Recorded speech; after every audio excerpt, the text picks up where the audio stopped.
گفتگو کچھ اور میں یہاں کچھ اور کہوں تو آپ کہیں گے یہ کیسا موضوع ہے کہ جناب گفتگو میں ربط نہیں. جب ربط نہیں تو بات ساری مذاق ہو جاتی ہے. تو جب دنیا کے فصیح کلام کے لیے ماں قبل اور ماں بعد کلام میں ربط ہونا ضروری ہے تو خدا کا کلام تو سب سے فصیح کلام ہے اور یہ خدا کا کلام ہے, اس میں ربط کیسے نہیں ہوگا؟ اور اگر آپ اس بات کو مان گئے میرے دوستوں کہ اس میں ربط ہے, تعلق ہے پچھلی گفتگو کے ساتھ, تو میں پوچھتا ہوں ابھی نماز سے روزے سے مدد کی بات آ گئی, یہ بات بیچ میں کہاں سے آ گئی جو اللہ کی راہ میں قتل ہو جائے انہیں مردہ نہ کہو؟ تو اللہ کی راہ میں قتل ہو جانے کا کیا تعلق نماز روزے سے؟ اللہ کی راہ میں قتل ہو جانے کا کیا تعلق نماز سے اور صبر سے؟ اور نماز اور صبر کا کیا تعلق ذکر اور شکر سے؟ یہ سب ایک چیز ہے. فرمایا ذکر اور شکر یہ بنیاد ہے. ذکر کی مشق نماز ہے, شکر کی معراج صبر ہے. یہ دونوں جس چیزیں بیک وقت جس کے سینے میں چلے جائیں وہ خدا کی راہ میں ہے, اور جب وہ دنیا سے چلا جائے تو خدا کہتا ہے زندہ ہے. اصل اسی نعمت کے اجر اور سرفرازی کے مقام کو خدا بیان کر رہا ہے جو میں سمجھ رہا ہوں, اور میرا وجدان کہہ رہا ہے کہ میں ٹھیک سمجھ رہا ہوں. اس لیے کہ تفسیر رائے نہیں کر رہا میں یہاں پر, اپنی طرف سے کوئی رائے کو دخل نہیں دے رہا, کیونکہ میں نے پہلے عرض کیا ہے ذکر اور شکر اس کے نام بدلتے رہیں گے.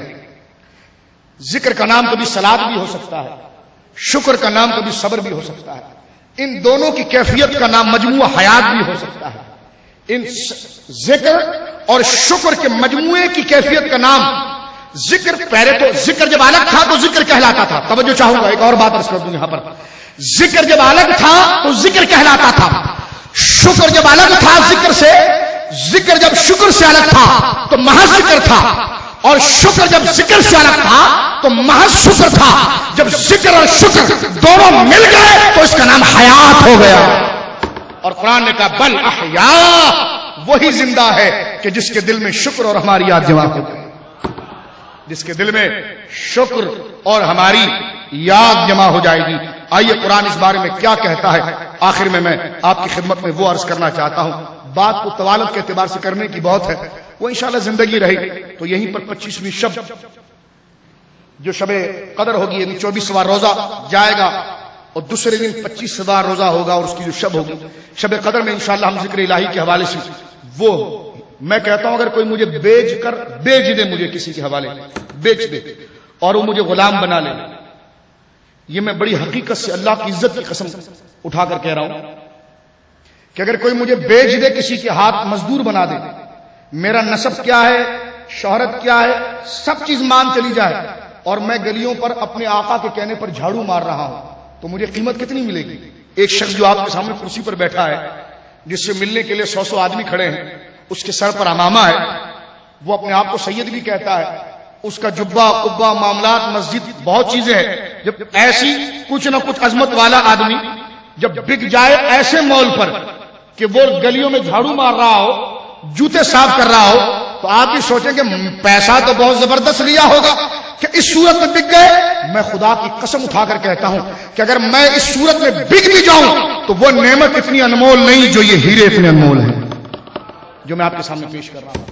یہ جو آپ کے سامنے پیش کر رہا ہوں, میں اگر اس پر بک جاؤں اور مجھے وہ دولت مل جائے تو میرے لیے اس دولت کا کوئی مول نہیں ہے. لیکن میں کہتا ہوں مجھے بیچ کر بھی اگر وہ پیسے حاصل کر لیے جائے تو یہ نمونے اور یہ انمول ہیرے میں نہیں خرید سکتا جو خدا نے مجھے بغیر بکے عطا فرما دی. اس کی قدر ہم نہیں کرنی چاہیے. بزرگوں کے اقوال, یہ ہدایت کے اقوال, ایک ایک لفظ بندوں کے ہزاروں سال کے گناہ معاف کر کے ان کو جنت میں لے جانے والا ہے. اللہ ان بزرگوں کی قبر پر کروڑوں رحمت نازل فرمائے. آخر میں آئیے قرآن مجید برہان رشید ذکر کے حوالے سے کیا ارشاد فرماتا ہے. اللہ فرماتا ہے سورہ انفال آیت نمبر 2 کے اندر, غور سنیے قرآن. میں نے سارا فلسفہ پیش کیا ذکر کے حوالے سے, تزکیہ کے حوالے سے, اور حضور علیہ الصلوۃ والسلام ارشاد فرماتے ہیں, حضرت موسیٰ شریف کے راوی ہیں, وقت ہمارے پاس تھوڑا ہے, میں حدیث پیش کر رہا ہوں. بخاری شریف جلد نمبر 2 میں یہ روایت موجود ہے. سید عالم صلی اللہ علیہ وسلم فرماتے ہیں جو شخص اپنے رب کا ذکر کرتا ہے اور جو شخص اپنے رب کا ذکر نہیں کرتا اس کی مثال زندے اور مردے کی ہے. دیکھیں میرے اسی فلسفے کی تائید حدیث پاک نے کر دی کہ جو ذکر کرتا ہے اس کی مثال زندے کی ہے, اور جو ذکر نہیں کرتا اس کی مثال مردے کی ہے. اور ذکر شکر کے بغیر نہیں پایا جاتا, اور شکر بغیر ذکر کے نہیں پایا جاتا, اور اسی مجموعے کا نام حیات اور زندگی ہے. اسی مجموعے کا نام حیات اور زندگی ہے، اولیاء کیوں زندہ ہیں اپنی قبروں کے اندر، ان کے اندر ذکر الہی بھی ہے تو شکر کے تحیت کے سجدے بھی ان کے پاس ہے۔ میں قطب الدین ایبک کی قبر پر گیا لاہور کے اندر، بلکہ اس کی قبر کے قریب ہی میں ٹھہرا، ہمارے ایک دوست ہیں بابو بھائی، ان کے گھر پر میں ٹھہرا لاہور میں، تو قطب الدین ایبک کا مزار، شہاب الدین غوری کا خلیفہ، ہندوستان کا بادشاہ قطب الدین ایبک انارکلی لاہور میں موجود ہے۔ میں نے دیکھا کہ باہر اس کی مزار پر تالا لگا ہوا ہے اور باہر کوئی ٹماٹر بیچ رہا ہے، کوئی سموسے بیچ رہا ہے، کوئی سبزیاں بیچ رہا ہے، شور شرابہ لگا ہوا ہے۔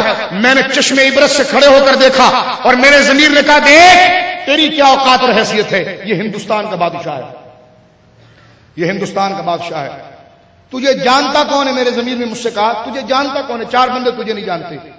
ہر تاریخ کی کتاب میں اس کا نام موجود ہے، قطب الدین ایبک کا ہر تاریخ میں اس کا نام موجود ہے۔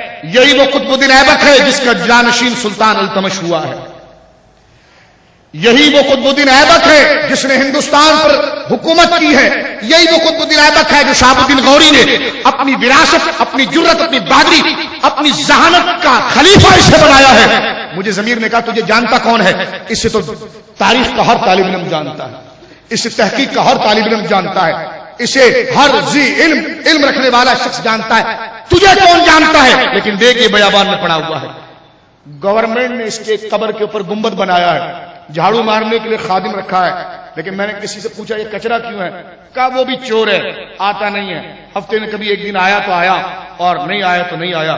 میں بڑے افسوس سے اور عبرت سے اس کو دیکھنے لگا کہ یہ ہندوستان کا بادشاہ تھا، آج اس کی قبر پر جھاڑو دینے والا بھی ٹائم پر نہیں آتا، کچرا اٹھانے والا بھی ٹائم پر نہیں آتا۔ یہ وہ بادشاہ تھا جہاں تک اس کی ریاست تھی وہاں کوئی اونچی آواز سے بات نہیں کرتا تھا، آج اس کی قبر کے دروازے پر ٹماٹر سبزیاں بیچی جا رہی ہیں۔ ہم نے کہا یہ حال ہے، وہیں سے جب میں چلا تو وہیں سے لوگوں کی قطار تھی، میں رش میں پھنسا ہوا تھا اور تقریباً 1 سے 1.5 گھنٹے کے بعد میں اپنی منزل پر پہنچا۔ وہ منزل کس کی تھی پتہ ہے؟ جس کے دل کے اندر خدا نے اپنے ذکر اور شکر کو جمع کیا تھا، وہ شیخ الاسلام داتا علی حجویری نے، جن کی مزار پر تل دھرنے کی جگہ نہیں تھی۔ لوگ اپنی داڑھی سے آپ کے مزار صاف کر رہے تھے، کوئی اپنے پلکوں سے آپ کے مزار کی دھول صاف کرتا تھا۔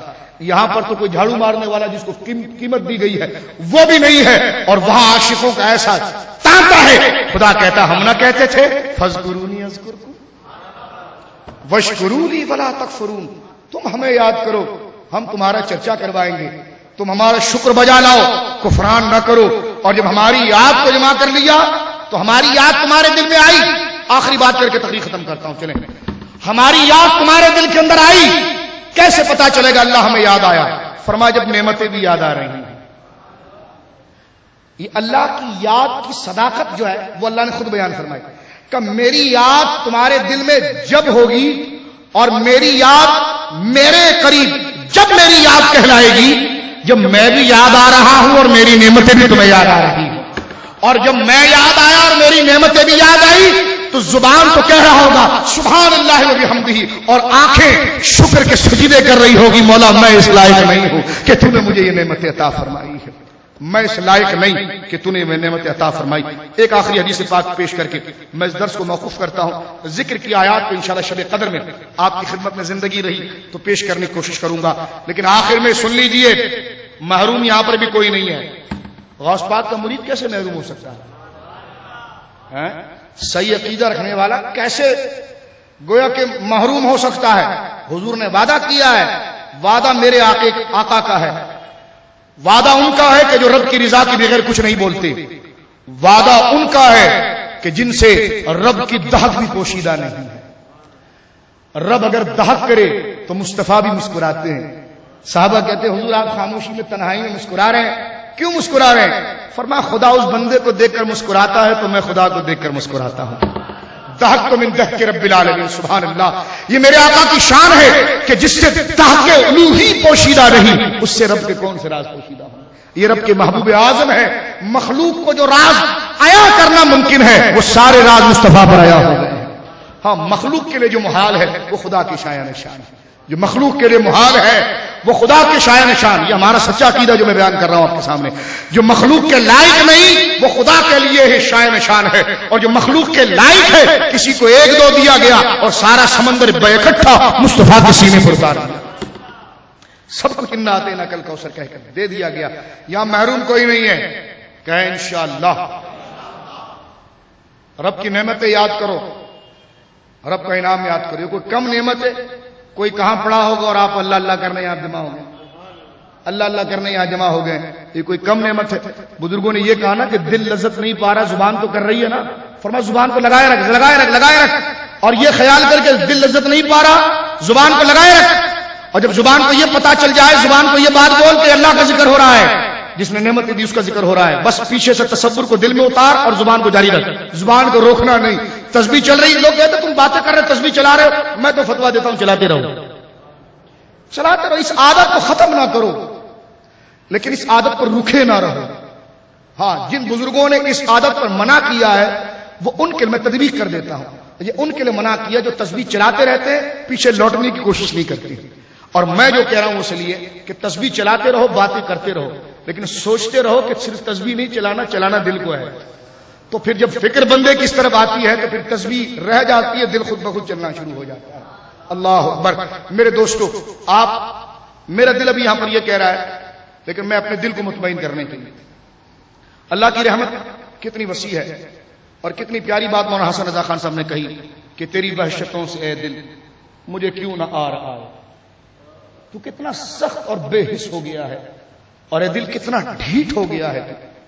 کبھی بندہ اپنے آپ سے بات کرے نا تو بہت مزہ آتا ہے، اور اسی سے دل کی کلاس اور دل کا سبق اسی سے آپ لے سکتے ہیں، جب خاموشی سے آنکھ بند کر کے اپنے آپ سے بات کریں، آنکھ بند کر کے جب یہ پتا ہوتا ہے نا کہ اس اکاؤنٹ میں کیا، اس اکاؤنٹ میں کیا ہے، تو اسی طرح دل میں یہ اکاؤنٹ کی بات جب ہم اتارتے ہیں تو دل میں پھر خدا کی یاد بھی ہمیں اتارنی چاہیے، دل میں ہم نے خدا کی یاد بھی اتارنی چاہیے، تاکہ دل صرف پیسے کو نہ سوچے، خدا کو بھی سوچے، خدا کے تصور کو بھی اپنے اندر لے۔ تو کتنی پیاری بات کرتے ہیں، دل کو تھوڑا ملامت کریں، اور عاشق دل کو ملامت کیسے کرتا ہے، تیری وحشتوں سے اے دل مجھے کیوں نہ آر آئے، تو انہی سے دور بھاگے جسے تجھ پہ پیار آئے،